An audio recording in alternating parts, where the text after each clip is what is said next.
Good evening and welcome, everybody. Thanks for taking the time out of your night to join us for this public hearing. This is a public hearing for an EGLE permit application for an Edenville Dam restoration in Edenville Township in Midland and Gladwin counties. My name is Ryan Blazek. I'm with EGLE's Environmental Support Division. I'm just going to be helping to moderate the hearing tonight. But before we get started, just have a couple things to go through. This is what our agenda is going to look like. So we're going to go through a quick introduction that we're doing right now. Big thing to keep in mind is that there's going to be two parts to the hearing tonight. We're going to start off with an informational session where the Four Lakes Task Force will have an opportunity to describe the proposed project. That should run around 10 minutes or so. And then we'll have a short question and answer session where you have an opportunity to ask questions related to this application and project. We'll explain how we'll do that a little bit later, and that'll take us to around 6:30 before we have to move on to the next part, which is going to be the official hearing, and that's where everybody will have an opportunity to make a statement for the record on this application and project. We're also going to go through the other ways to submit an official comment, where to find other information, and who to contact if there are further questions. All right, in case you haven't joined us for one of our public hearings before, all lines are going to be muted during the hearing, so you'll be able to hear us, but we can't hear you. That is unless we unmute you, and we can do that during the certain times when you have a question or when you're making your statement, but we'll explain how we're going to do that later. You can submit your questions using the Q&A toolbox at any time, though, toolbar in your Zoom toolbar at any time. And what we'll do is we'll save those questions for the Q&A session. So we'll kind of go between people who want to verbally ask their question and that Q&A box. And then just so you're aware, we are recording this hearing. So this hearing will be recorded and it'll be on our YouTube channel here in a couple days. All right, and so at this time, I would like to invite our other EGLE staff to turn their cameras and mics on and introduce themselves. Thanks, Ryan. I'll start here. My name is Mike Size. I'm a regional engineer in the Dam Safety Unit, and tonight I am the hearings officer. Luke Trumbull with I'm the supervisor of the Dam Safety Unit, and also oversee the dam safety program for the state of Michigan. Nicole King. I'm an environmental quality analyst with the Water Resources Program, and I cover Gladwin County. All right, thank you all. And you see we have Jared Sanders' name up here. He's not on the line quite yet, but he might be popping up a little bit later on. So thank you all for those introductions. And so at this point, we're going to roll right into the informational session. So we're going to unmute some people in the audience so that they will have an opportunity to provide this presentation. So Dave Kepler, Kelsey Sutton, and Mike Carpenter, and then we'll unmute Steve Rosnowski as well for the Q&A session at the end here. So let's see here. It looks like we have several people. Yep. Unmuted. Okay, perfect. Can you all hear me? Yes, I can, Ryan. This is Dave Kepler. Okay, perfect. Thanks, Dave. So I have your slides here. So what I'll do is just let me know when to move on to the next slide, and then you can hand it off to each other as you wish, and then we'll go from there. Great, Ryan. Thank you. I'd say just go ahead to the first slide, and we'll introduce what we're doing. I have just a brief introduction. I'm Dave Kepler, president of the Four Lakes Task Force. We have with us Kelsey Sutton, who's responsible works for Spicer Group, but is the coordinates all our permitting and environmental compliance program that we've got underway. And then Mike Carpenter is a lead engineer, a design engineer on the project, and he's from GEI. Carla's not here. She's our safety engineer and program leader, but Mike will cover for her. So, and then we have some other presenters. Those are the presenters, and then we have other folks in the audience if there's a specific question to cover. So, Ryan, next slide. So just a project background. Oh, is this our slide or your slide? Oh, that is, you edited our slide, I see. So basically, to give background, we initially had there's 4 phases to the project, and we're basically permitting phase 5, which is the final phase.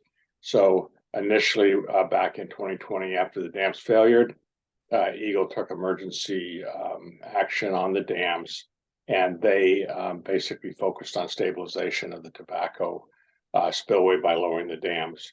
And then we had essentially another work that was under that permit for the Edenville side, or the tobacco side of the dam. I'm sorry, the Tittabawassee side of the dam. That was phase 1 and phase 2, and ultimately that got work as Four Lakes acquired the property, and for the counties, we took over that work as their delegated authority, and EGLE provided a more traditional role in the permitting. And then we went through the work that you saw, the folks saw this summer, putting phase 3 in, which was the cutoff wall, and phase 4 was under work, which is the embankment work. That's ongoing, and should be a major part of it was completed this summer, but with the winter, we'll be finishing that up through 2024. And so this is really, now that we've got the embankments in place and the structure, we're working on the spillway reconstruction, which is phase 5. And then there'll be a lake at some point we transition. It's all under this permit, but we'll have a phase when we bring up the water and work through that. So the focus on the public hearing today is the permitting around phase 5, and it encompasses the impacts of construction of spillways and restoration of the lake level. So with that, if we go to the next slide. And so Kelsey, I'll pass it over to you, and then you can pass over to Mike on just exactly what areas we're permitting and what we've done to date.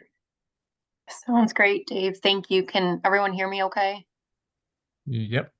All right, awesome. Thank you. Good evening. As Dave mentioned in the previous slide, there has been a lot of work already permitted, completed, or currently underway at the Edenville Dam site. So as Dave mentioned, the impacts for permitting tonight will be specifically focusing on the spillway reconstruction and the lake refill. As Dave mentioned, phases 5 and 6. For those that may not be familiar, the joint permit application is for construction activities where the land meets the water, covering permit requirements derived from state and fed rules and regulations. For this project, a permit application was submitted for the Edenville Dam for the following temporary and/or permanent regulated activities. For Part 301, which is inland lakes and streams, regulated activities include excavation and/or filling at or below the ordinary high water mark. For this application, this was specifically for the direct dam construction footprint impacts, along with those impacts that are going to occur during the lake refill to inland lakes and those tributary streams. Four Lakes Task Force will also have a few mitigation projects along with monitoring post lake refill and dam construction. For Part 303, Wetlands Protection, regulated activities include the deposit or placing of fill material, dredge and removal of soil or minerals, and construction, operation, or maintain use or development. For this specific application, again, this was directly for the dam construction footprint, along with the impacts that we'll see when the lake refills post-construction of the dam. And those impacts will be to the created wetlands that have formed on the bottomlands following the 2020 disaster. Similar to the 301, for 303, Four Lakes Task Force will have additional wetland monitoring for this project. So that'll take place. So that is taking place currently, and that'll also take place following the dam construction and then the lake refill as well. For Part 31, which is floodplains, those regulated activities include excavation and/or filling within the 100-year floodplain. So in addition to the cut and fill quantities that were submitted with the application, Four Lakes Task Force submitted a hydraulic report and analysis along with the application submittal. For 315, this is specifically dam safety, so essentially the dam structure itself, Mike Carpenter will focus specifically on the Part 315 items after I'm done. Based on the scope and all of the regulated activities with this specific project, our application was deemed an individual permit. If you're not aware, it went through a 20-day public notice period. In addition, due to the proposed impacts to Part 303 and 301, and that's associated with the lake refill, this project is also deemed to be a major project, which means there's more extensive review. So along with the EGLE permitting track right now, EPA is also reviewing and will be commenting on our submittal. And then the other permitting consultation items, so outside of the overall JPA, Four Lakes Task Force has several other permits in ongoing coordination with various other agencies. So the items not part of the EGLE JPA include soil erosion, so your local county Part 91, notice of coverage for construction that has impacts greater than 5 acres, road commission permitting, local planning and building permits, local floodplain permitting, and state historic preservation office requirements. Four Lakes Task Force also went through the process of acquiring a conditional letter of map revision, which is a CLOMR, from FEMA, the Federal Emergency Management Agency. This entails FEMA's review and comment on the proposed project that once it's completed will have modifications to your existing 100-year floodplain. So that incorporates your floodway, your base flood elevations, or your special flood hazard area, also your 100-year floodplain. Four Lakes Task Force also has to comply with various other federal and state laws, such as the Federal Endangered Species Act, National Environmental Policy Act, the National Historic Preservation Act, and state statutes related to state protected species and resources. Back in 2022, Four Lakes Task Force partnered with Central Michigan University, whom completed a very extensive mussel survey effort, not only on Wixom Lake, but all the other lakes accompanying this project. During those efforts, specifically for the Wixom Lake, the snuffbox mussel was identified. So this means that Four Lakes Task Force needs to apply for an incidental take permit from the United States Fish and Wildlife Service. So Four Lakes Task Force is going through the Section 10 ESA compliance pathway, and that entails developing a habitat conservation plan and also going through the NREPA process. So Four Lakes Task Force has been working hand in hand closely with the U.S. Fish and Wildlife, as they are the lead federal agency. To date, we have developed the HCP, which is currently being reviewed by the U.S. Fish and Wildlife, and this quantifies the impacts that will be seen and the impacts to that snuffbox mussel. This also includes a conservation measure that's incorporated for project activities, which essentially minimizes and mitigates the take of this snuffbox mussel. Currently, to date, the HCP and NREPA process, as I mentioned, is ongoing. It's slated to be completed in 2024 as a condition of this issued permit for the Edenville Dam. So that essentially summarizes all the various permitting activities from EGLE, from local to the other permitting and consultation for this project. So at this point in time, Mike, I'm going to turn it over to you. So Mike Carpenter is with GEI, and he's going to provide a summary of the dam-specific components of this project. Thanks, Kelsey. And you Yep. can hear me okay? Yeah. And next slide, Ryan, if you could. So a little redundant again here. We've covered the first two bullets already with the work that's already been permitted. Phase 3 has been completed already, and Phase 4 is in progress. This slide here is all about the issues that were identified as being deficiencies at the dam. So those first two bullets have been addressed. The first one is seepage control through the embankment, and that we built a cutoff wall. Many of you probably saw the rig out there constructing that this summer. And then the next one is actually what happened during the failure back in 2020 with the static liquefaction failure. So we obviously wanted to take care of that issue with the dams, and that we're putting a lot of soil on the downstream side of the existing dams right now. And that's part of phase 4. Again, those 2 phases have already been permitted and are either completed or in construction now.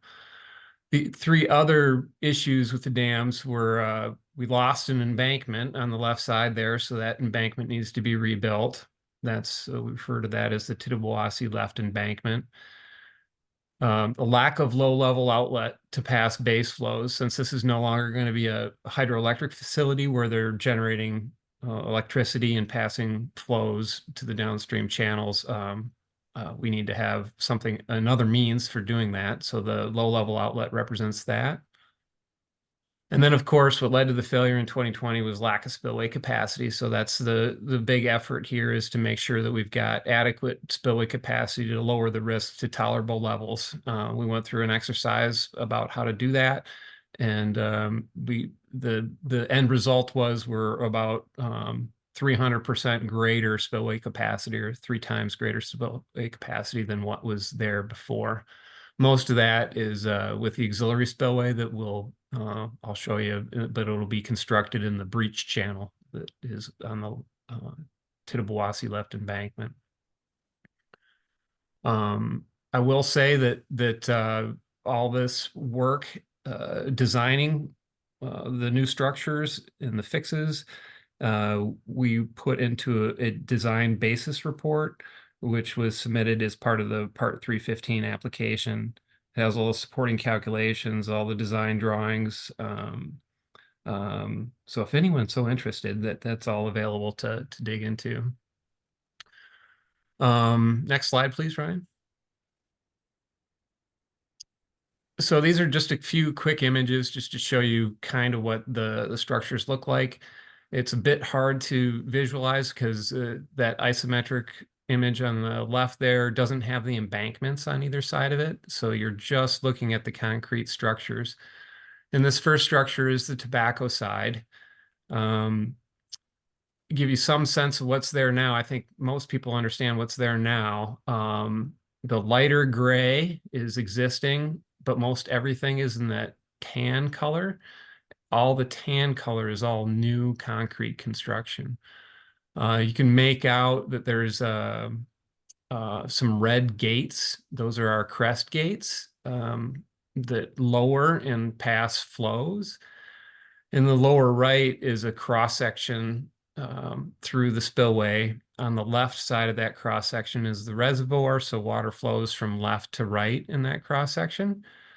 You can make out that there's a crest gate there that again tilts downstream onto that flat portion of the new spillway, and then discharges water down into that stilling basin where there's those blocks to break up flow and dissipate energy safely. The next slide, Ryan, will show a bit of what it will look like when we pass the design flood through the spillway. These are with the gates fully down. The red just means really high flow or high velocity turbulent flow, and then you can see it calm down in the stilling basin. And I've got some better motion slides coming up, so you might as well go to the next one, Ryan. So similarly, these are an isometric and a cross section for the Tittabawassee side. Again, the light gray is the existing structures, which pretty much out there, what's going to be left is just the left and right training walls, similar to what's at Tobacco. The powerhouse that's there now is going to be completely removed. There's going to be 3 gates in this spillway with a similar geometry with the downstream stilling basin. And to block off the where the powerhouse was, we'll have a gravity dam in there. And I forgot to mention at Tobacco and then also here at Tittabawassee, it's hard to see in these isometrics, but on the right side of that isometric, as you're looking at it, there's a slot there that represents the low-level outlet. So it's similar over on Tobacco.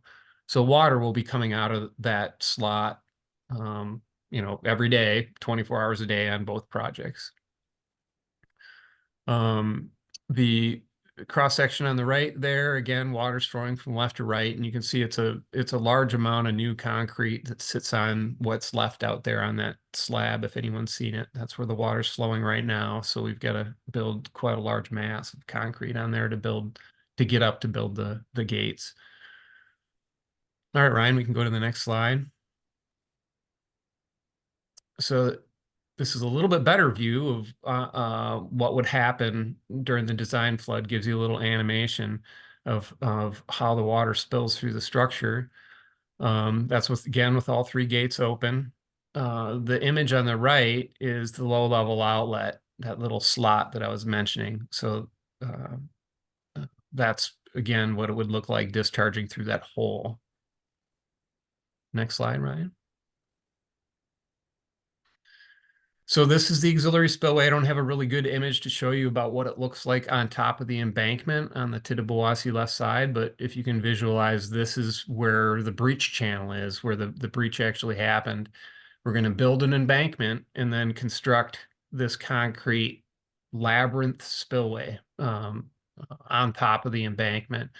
And again, this is an animation showing the design flood passing through the structure. This structure, none of us may see this thing operate in our lifetime. It takes a pretty significant flood for this thing to activate. And I think that's it for me, Ryan. Yeah, Mike, the one thing I just noticed, maybe a correction on the capacity slide, we showed 60,000. That's actually the increase, not the total, right? I mean, so we've gone from about, I think, 21,000 to 81,000 kind of CFS on that to work through. You're probably right there, Dave. Let me look and confirm. I think we did it, and my fault, because I think I edited it and put the wrong number but I noticed that when I saw it. So that's kind of the summary we have, Ryan. So we can go to however you want to structure the Q&A. All right, perfect. Yeah, thank you all for that presentation and providing that information. Oh, looks like there's a few more slides, but okay, here we go. Those are just backup if somebody asks a question. Okay, all right, no, that sounds good. So I'd like to invite our EGLE staff who are on the line to turn their cameras on and be part of this panel as well. So how to ask a question? There's a couple of different ways you can do it. You can submit your questions using the Q&A box at the bottom of your screen, or you can click the raise hand icon at the bottom of your screen.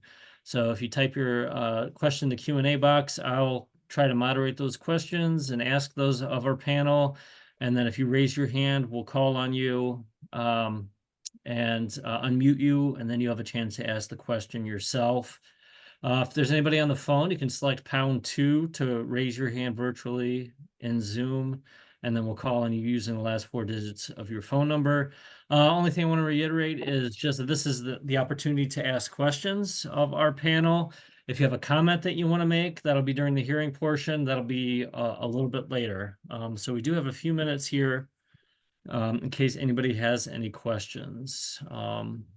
So feel free to either enter those or raise your hand at this time if you'd like. If we don't get any questions of our panel, what we'll do is we'll move on to the next part of the hearing tonight, which will be going through the other ways to submit a comment if you don't want to make a statement tonight. And then we're going to go into the hearing portion where everybody will have a chance to make a statement for the record on this application and project. So are there any questions? Right. All right, so I got one question that popped up. The dam will be run of the river. Is there any environmental impacts that will outweigh the run of the river? Any thoughts on that from anyone on our panel?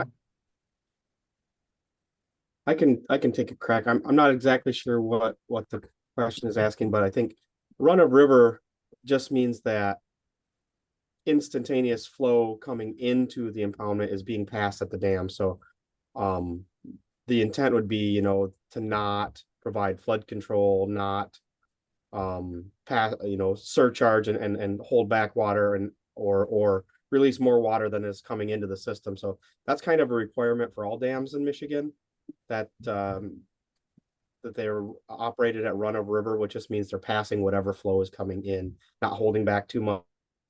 Yeah.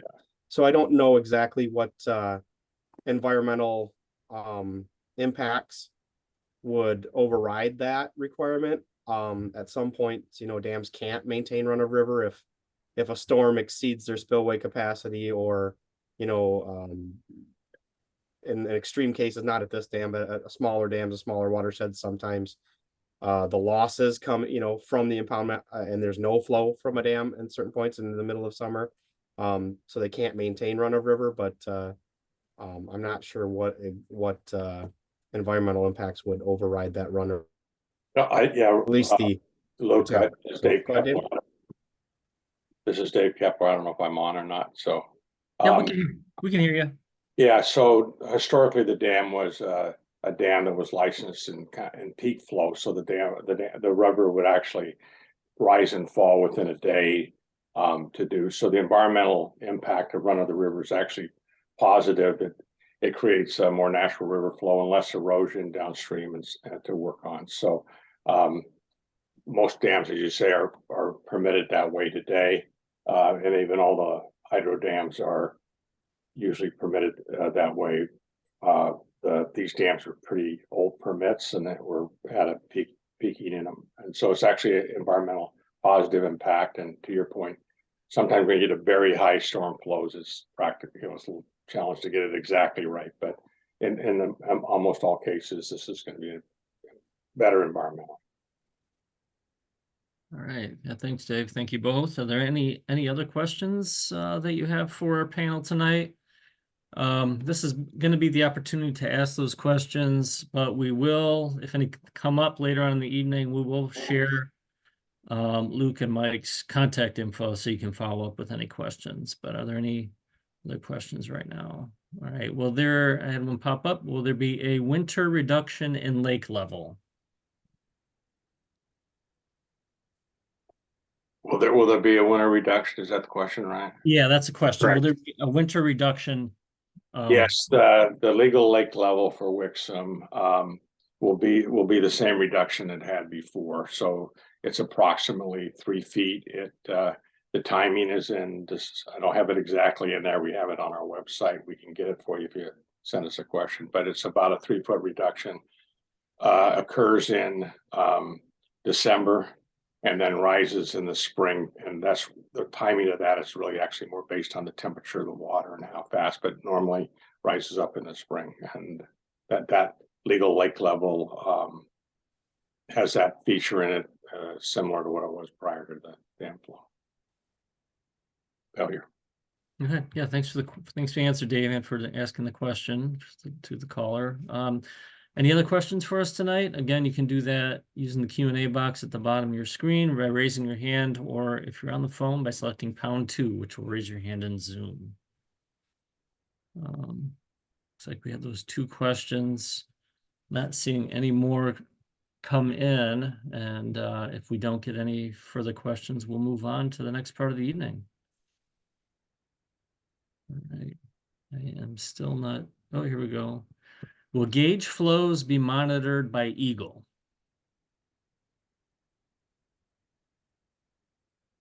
I don't know, Mike or Luke, if you're able to. Go ahead, Luke. There's not like a USGS gauge at dam at Edenville that I'm aware of. So we do typically monitor river flow on the Tittabawassee downstream in Midland, and there's another gauge on the Tobacco that we monitor, but those aren't typically tied directly to dam operations in either one of those systems. So unless there's plans for a gauge at the dam, I don't think we would be. Yeah, so we do not that EGLE are, you normally don't monitor them like every day kind of thing, and you're more looking at runs, but we'll have gauge and flows on all 4 of the dams, and we also have put other USGS gauges in. Those are made actually they're visible to the public and not all the detail, but at a high level. And there's US gauges that we've acquired with the county, and those are built into our emergency plans and stuff like that. So there's a significantly more gauges on that. And again, I'll point them to the website, but we can, if you send an email to us, we can kind of point out what's going on. All right, thank you. We had a question come in. And this says it's kind of a longer one. That's why I'm trying to read it. Previous owner of the dam realized these dams are high-risk dams, consequently lowered the levels before a major storm event. With this new management of the dams, is the plan the same? And then the second part is, if a lake maintained at legal lake levels, how does that work? Will property owners be more likely to be flooded now to save Midland flooding? Yeah, the dam owner, I mean, I would say the characterization of lowering the lake standing significantly before a flood isn't correct, as I understand how we looked at the monitoring in the past. So the spillways, and Mike can talk about it, but basically are designed to pass approximately 100-year flood. And so basically as the water flows, it's run over the river. So dams or no dams, the water flows through about the same rate. The upstream folks, the lake level will be maintained at the level, but the spill gates goes down, so the flow goes the same. But if you think about it, because it's run to the river and we're trying to emulate that, the amount of water that goes in, whether there's dams or not, is about the same. All right. Yeah, thanks, Dave. Anybody have anything else to add on to that question? Or does it pretty much sum it up?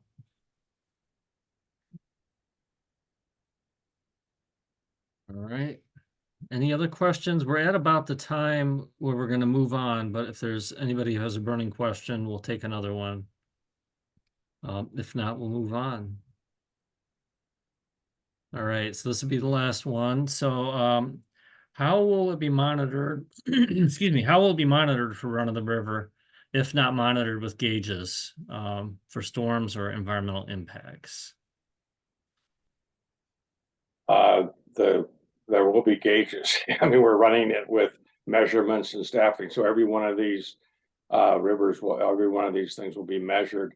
Basically, if you keep the lake level constant, then the flow goes through, and we know the flow rate, but we're managing the river based on keeping the gates at the same level, so that approximately the amount of water that comes in is the water that goes out if you keep the level the same. And then just to clarify, when we said there weren't gauges, the reference was to USGS gauges. Is that right?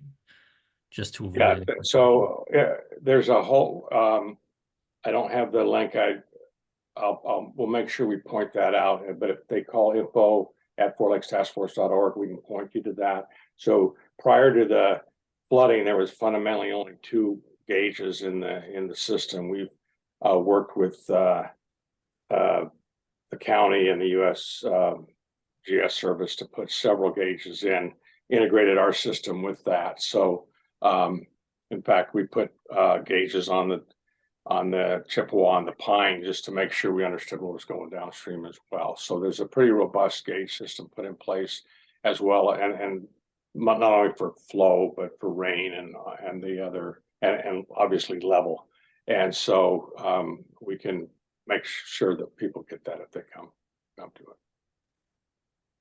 All right, thank you, Dave. Yeah, and thanks to everyone who asked questions and all of our panelists, for being here and taking part in this Q&A session. We're going to move on to the next part of the hearing tonight, which would be the other ways to submit an official comment. So if you don't want to make a statement tonight for the record, everyone will have a chance to do so, but you're also welcome to make a comment via My Enviro under event submission HPP 349WAQ2H4, and we're going to put that link in the chat as well, I believe. But you can also submit a comment by mail to EGLE, Water Resources Division, Lansing District Office, 525 West Allegan Street, P.O. Box 30473, Lansing, Michigan. And the comment period after this hearing will be open for 10 days, which will be February 4th, 2024. Right. All right, and so we are at the point where we're going to go ahead and kick off the hearing. So Mike, I'd like to invite you to read the opening statement for us tonight. All right. Thanks, Ryan. I'll apologize in advance for those who've attended other hearings. This is quite the lengthy monologue here, so bear with me. I'll try to get through this as quick as possible, and then we'll get to your comments. So good evening. My name is Mike Size. I am the district representative in the Water Resources Division of the Michigan Department of Environment, Great Lakes and Energy, also known as EGLE. And tonight I'll be serving as the hearing officer for this public hearing on EGLE submission number HPP-349W-AQ2H4. So to describe how this is going to work tonight, I'm going to begin with some background information about why we're here, and then describe the purpose of the hearing and how your comments will be used. So following that, I'll outline the procedures under which we'll take your comments, and then describe what will happen after tonight's hearing. It will then be time for you to provide comments, and then we'll spend the remainder of the time tonight listening to those comments. At the end of the hearing, I will then read a closing statement. So by way of background information, the Water Resources Division is responsible for administering a variety of programs that help protect inland lakes and streams, wetlands, floodplains, sand dunes, and the Great Lakes. These programs regulate certain activities such as dredging or filling of a lake, stream, or wetland, constructing a dam, constructing a marina, placing shore protection or constructing docks, and building in a designated critical sand dune area, wetland, or floodplain. The law governing those responsibilities is the Natural Resources and Environmental Protection Act, 1994 PA 451. And we're here tonight because Dave Kepler of Four Lakes Task Force has proposed the following.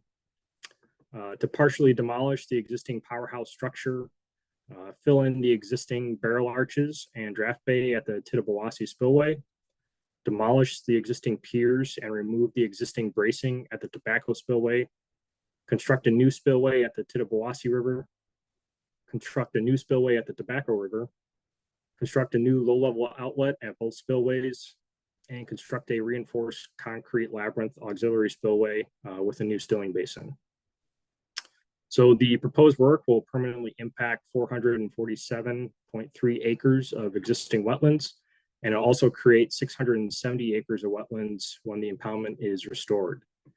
The proposed work will permanently impact approximately 2,385 linear feet of the Tittabawassee River below the ordinary high water mark, approximately 405 feet of the Tobacco River below the ordinary high water mark, and 19.8 acres of Wixom Lake below the ordinary high water mark, with approximately 17,870 cubic yards of fill and 367,525 cubic yards of dredge.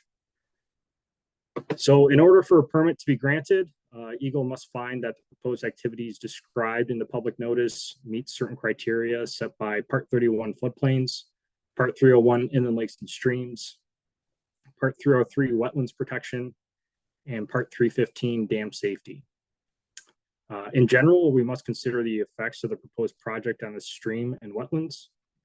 And when reviewing an application for permit under the provisions of Part 301 inland lakes and streams, EGLE is charged to make the following considerations as required by Section 301.06 of Part 301.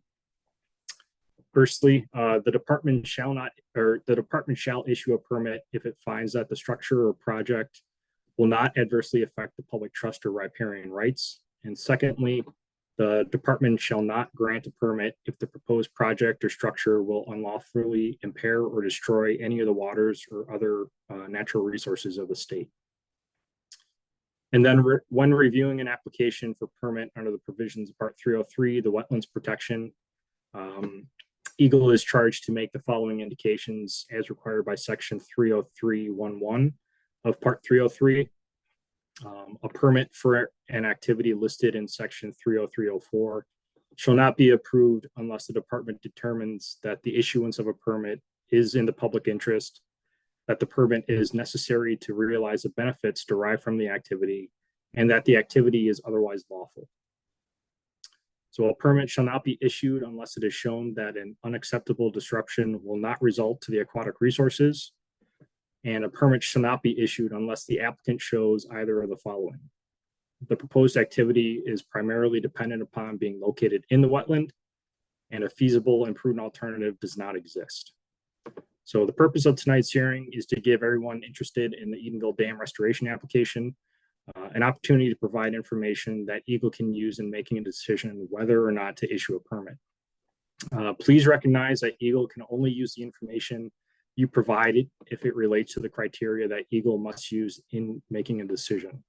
So some of you may want to simply express your support or opposition to the project, and we'll be happy to make note of your position, but please understand that EGLE by law is not allowed to base our decision on whether or not there is widespread support or opposition to the project. So in just a moment, I'm going to outline the procedures we'll use for taking your comments. But before I do so, I need to mention that the notice for this public hearing was published in the Midland Daily News beginning on January 17th. So to ensure that the hearing is conducted in a fair manner, we're going to use the following steps. Firstly, the applicant and consultant, they've already had an opportunity to describe the proposed project, so that's been taken care of. Next, Ryan's going to call on those who have indicated during the pre-registration that you would like to speak, and he'll call on you in the general order in which you registered. And then when all pre-registered attendees have spoken, Ryan will ask if anyone else would like to make a statement, and anyone else who would like to comment, please raise your hand in Zoom and keep it raised until you're called upon. And when your name is called, please state your name and any group or association you may represent. Each person is going to be given 4 minutes to make your comment. And Ryan's going to indicate when you have 1 minute left. So please begin wrapping up your comments and end within the allotted time. If need be, Ryan will indicate when your time is ended. We ask that everyone be curious and respectful to one another tonight. Only one person should be speaking at a time, and please do not interrupt the speaker. And please also recognize that EGLE staff is here tonight to provide a fair opportunity for you to express your comments on the proposed project and to listen to those comments. So this hearing is being recorded, and your comments will be part of the information EGLE will consider in making its decision on whether or not to issue a permit on the proposed project. The public comment period for this public hearing is open for 10 days from the date of this hearing, ending on February 4th, 2024. Additional information and comments submitted in writing during that 10-day public comment period will also be considered in EGLE's decision. Following the close of the public comment period, EGLE will make a decision to either issue a permit for the project as proposed with modifications or send a letter of denial. You may find out what that decision is by checking the EGLE My Enviro Portal website and searching for the application number HPP-349W-AQ2H4. So thanks for your attention. We'll begin calling on the names of those who have indicated that they would like to make a statement. Yeah, thank you, Mike, for reading that opening statement for us. As Michael mentioned, I've got the list of names. I have a list of 6 names of people who indicated during registration that they want to make a comment. So we're going to start with those. I'll list your name. We'll unmute you. You have a chance to make your comment. You'll have 4 minutes to make your comment. And so we'll actually have a timer that you should see in the upper corner of your screen that'll count down from 4 minutes.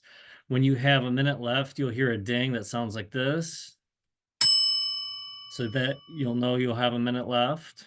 And then once and please wrap your comments up before that 4-minute period is up.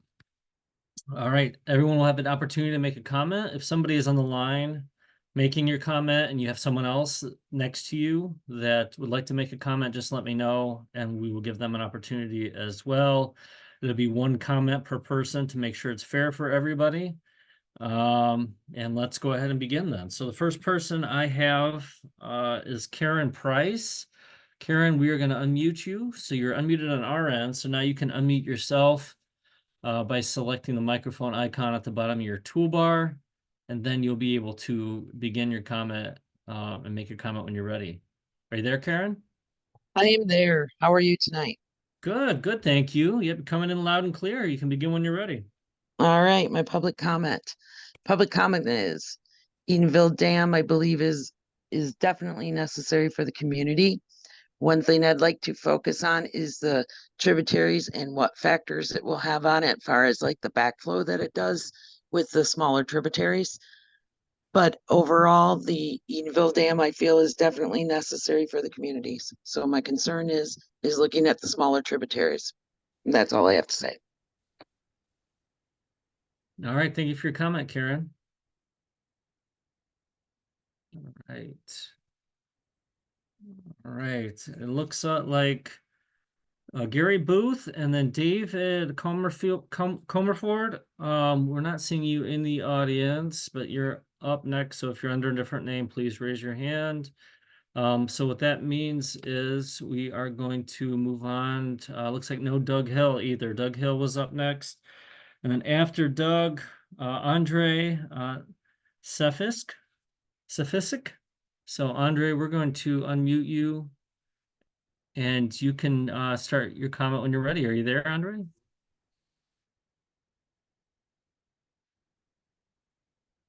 Looks like you're unmuted, but we can't hear you. So you might need to adjust your settings. So it looks like you're muted again. Can you try unmuting? Can you hear me now? Yep, we can hear you. Oh, perfect. I'm so glad. I would just like to expand on Karen's comment with the usage of the levels of the dams. We are very concerned, especially on the molasses, because it's all backflow coming back from the Tittabawassee River, and the homes are very low on the floodplain, and during the flooding, it was substantial in 2020, which I would suspect we would be nowhere near any of those levels. My concern is with the levels of the dams. If we are holding more water, will there be more significant flooding upstream, especially the tributaries? And at that point, who's liable for damages caused by flooding? And I believe the number that was given to us for the elevation, we've gone around and, with some of the applications that are on the telephones to get our levels, it seems the levels that we were given for the what the future is going to be once the dams are restored is higher. And with those applications, I'm not sure how accurate they are. For my place, I would see water all the way up to my back door, which is very concerning for me. That is my comment, and I hope I really do appreciate what you guys do. I think it's a great organization, and keep up the good work. Yeah, thanks for your comment, Andre. Thanks. All right, I have one more person on my list who indicated they want to make a comment during registration, and that's Georgia Moore. And after Georgia, we'll go on to anyone else who'd like to make a comment, and you can do that by raising your hand in Zoom. Let's see if we can find Georgia in the audience. And I am not seeing Georgia.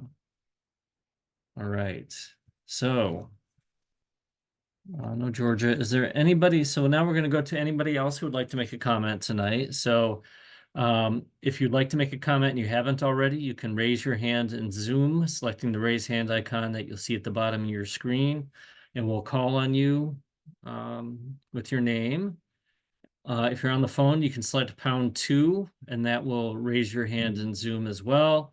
And I will call on you using the last 4 digits of your phone number. So is there anybody else who would like to make a comment tonight? This will be your opportunity.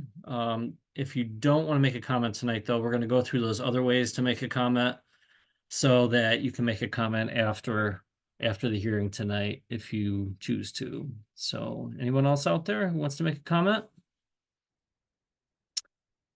And then I should mention while we're waiting a couple seconds here, I should mention we'll also identify or provide contact information in case you have any questions, so that you can follow up with any questions you have as well. So I am still not seeing any other raised hands. So we're going to go ahead and close out this hearing part. So Michael, did you want to read the closing statement for us tonight? Gladly. All right. So thanks for your comments and cooperation, everyone. We appreciate your interest in the proposed project and that you took the time to be here tonight. So as indicated at the beginning of the hearing, you may submit additional written comments until February 4th, 2024. Following the close of the public comment period, we will consider all the comments received and make a decision on the proposed project. Just to remind those that may still want to submit a comment, comments can be submitted via my Enviro portal, email, or the US mail. So the hearing is now closed, and thanks again. All right, thank you, Michael. Yep, you see those other ways to submit a comment on your screen, directly to my Enviro or by mail to EGLE Water Resources Division, Lansing District Office, 525 West Elgin Street, P.O. Box 30473, Lansing, Michigan 48909. And as Mike mentioned, you'll have until February 4th. All right, and then if you have further questions, you can contact Mike or Luke at the contact information on your screen. You can contact Michael Size at 989-619-4295 or Size M, that's SIZEM at michigan.gov, and that's Michigan spelled out, MICHIGAN. Or Lucas Trumbull at 517-420-8923, or TrumbleL at michigan.gov, and that's TRUMBLEL at MICHIGAN.gov. All right, so we're going to go ahead and wrap things up tonight. Any closing comments for us tonight, Luke? Sure, yeah, thanks, Ryan. And I would just reiterate what Ryan and Mike have said and thank everyone, that took the time out of their evening to sit through the public informational session and question and answers and the hearing. And if you didn't provide comments tonight, sorry, I'm having chimes come up. If you didn't provide a comment tonight, for the record, there's still 10 days following the hearing to submit them in writing. Follow the links that were provided tonight in the webinar, or reach out to Mike or I directly, and we'll make sure that your comments get entered into the public record, and that is used as a basis for our decision in the making a final decision on the permit application. So for that, thanks everyone. All right, perfect. Thanks, Luke. Yeah, thank you all for being part of this hearing tonight. Last thing I'll end with is just as a reminder, we'll be sharing a closed captioned recording on our YouTube channel in a couple days so that you can watch it again if you'd like or forward it on. Hope you all have a great rest of your evening, and good night.